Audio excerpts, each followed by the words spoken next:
Hi everyone, I'm immigration attorney Angelica Jimenez. Today we'll be talking about citizenship, the exam, the requirements, and what version of the test you'll have to take. But before we get started, I want to remind you, please subscribe to our channel for updates on all things immigration. And don't forget to hit the bell icon to be notified every time we publish a new video.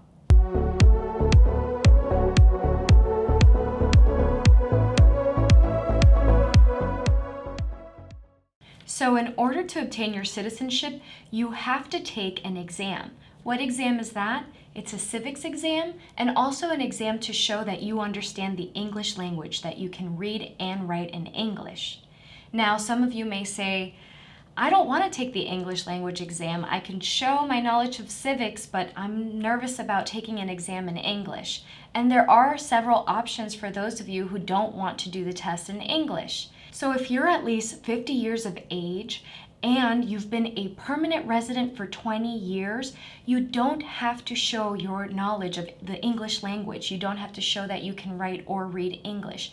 The same goes for anyone who is 55 years of age and they have been a permanent resident for at least 15 years.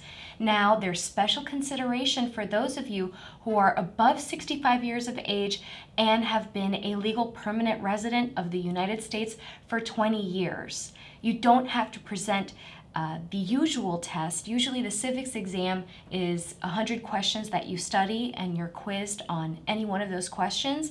But for the people who are 65 and above and have been a resident for 20 years, they just have to show knowledge of just a limited pool of 20 questions. So what are the eligibility requirements for the citizenship exam? You must be at least 18 years or older to take the exam.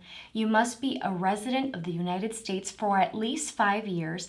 And if you're not a resident, let's say that you applied for your green card through a spouse, through marriage, you only have to show that you've been a resident for a total of 3 years.